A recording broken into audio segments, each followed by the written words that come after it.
obviously made more plays, critical offensive rebounds there down the stretch. So give them credit for winning the game. We'll figure out a way to, with a quick turnaround, to get better. Chris, you seemed a little disappointed, or I'm not sure what the word might be, at interviews yesterday. Maybe not quite like your normal self. Maybe reading into it too much. Did you see anything in preparation going into this game that led you to believe that you guys might have a night like tonight? Not really. No, I don't. I think I might have been, thinking about what we were going to do with Kyle's adjustment. Kyle being out, that was it. So how do you feel you handled his absence? Well, given the fact that Five had 5 offensive rebounds and we had trouble matching up with him, I thought I'm sure he would have helped. But listen, we've got good enough players to limit that, and we're going to coach them to be better and play better. I'm going off that depth-wise. You guys only played 7 players with significant minutes tonight. In what areas did that lack of depth hurt you the most? I'd go back and look at it. Not sure right now. Chris, how had you felt coming into this game about your team's ability to manufacture things without having to rely so heavily on Caleb? Okay, spotty at times. Concerned about our turnovers, our poor passing, which was again an issue. But confident we got guys that can step up with and not be so reliant on Caleb. But he generated a lot of offense tonight. The 3 he took right towards the end, he said you guys were just looking for the best look, and that's what they thought it was on the court. What did you kind of read from that possession? I think it was pretty short. Yeah, that was just an action we ran to try to get him a 3 in that situation. We've run it before, but I'd have to look at it. I think it was a little bit rushed, but no problem with it. And obviously, you guys started each half well offensively, going on 7 and 10-0 runs, I think. What were you doing well there that then either Wisconsin stopped or you weren't able to sustain the rest of the halves? I'd have to look at it. Not sure right now. It feels like you're at a strange point in the season where you've beaten some really good teams and you're heading into the meat of the Big Ten, a really tough week. And do you know who your go-to lineup is? I think we're trying to figure that out. Yeah, I'm not sure we do know that. Do you think? Do you feel like you've been able to establish who's supposed to have the ball in a crunch time possession, where it's supposed to go? We should know that. But do you feel like your guys Got a couple guys that got to figure it out. It's unique. I mean, you've beaten some really good teams to be 5th. Yeah, I haven't been in a whole lot of close games though. I think late. I think that's been the one difference is that we have not had a whole lot of 1-2 possession games late in games where that question has had to be answered. I'm sure you've been through this with young teams before. How do you get them to take it from the practice court to the? A lot of film, and if guys are going to fight it, don't blame them in the last 4 minutes.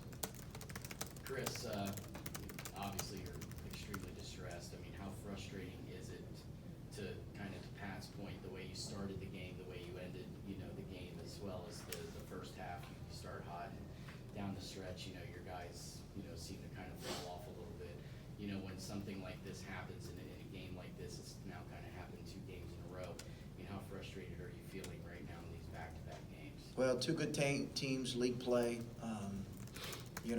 It's incumbent upon us as coaches and players to figure it out and get better with it. So, obviously no one likes this feeling.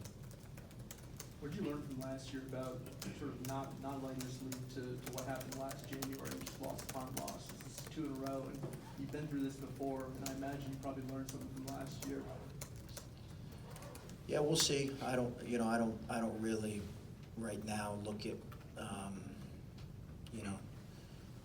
look at it in that sense. We played 2 good teams. We have to play better down the stretch, and that's all we're looking at. Dwayne shot 19 shots. Did you like the looks that he was getting? Did you like what he was doing out there? I have to look at it. I thought there were probably 5 that I did not like. A couple of those, of his 19 shots were late, but there was probably 5 that I did not like. Caleb didn't take his first three till about midway through the second half. Why was he able to be as effective as he was in the paint, at least to that point? Single coverage, and when we thought we could attack him and potentially get him in foul trouble. They were loading the box well. Our guys made some good reads when they did load the box, but I think the single coverage, we wanted to attack him. Was that something you felt going into the games that somewhere you thought you could press them? Yeah, we felt like, we felt like he was gonna be guarded single coverage most of the time. They do a good job front in the post and creating better, difficult angles to feed the post and playing on the high side. And, we were able to get him, a few times. But listen, today's college game right now, they can do everything but tackle you across the lane and it not get called. So we gotta figure out a way to play better in those situations when they're chucking and grabbing and holding. What do you see from DJ? 2 tough games for him. And he's gotta take it kind of one game at a time. He'll respond the right way. I'm confident he will.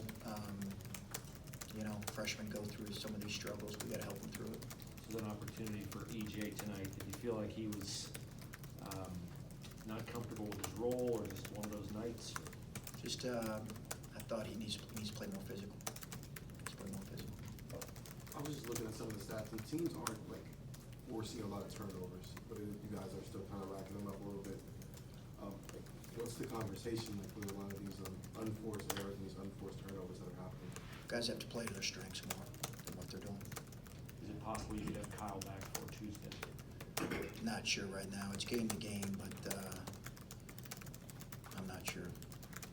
Chris, the stuff we were talking about earlier about learning what it takes to win when you're in these tight one or two possession games late, and what you just said to Adam about what teams can do to guys like Caleb. Is it harder to live in those kind of games when the guy you'd like to get it to the most is a guy who's down there blocking that you do all? Absolutely.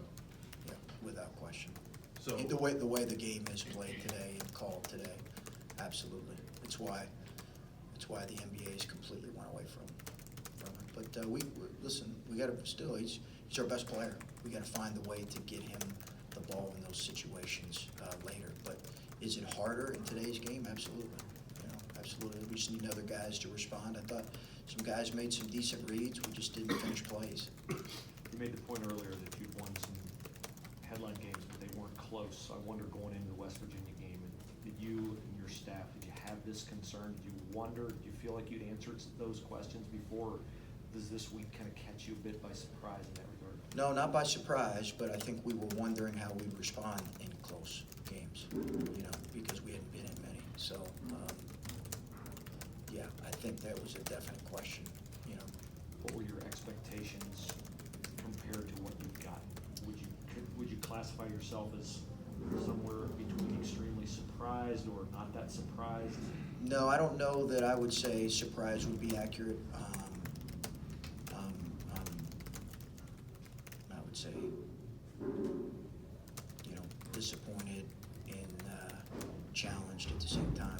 We figured out how we can get them better. All right.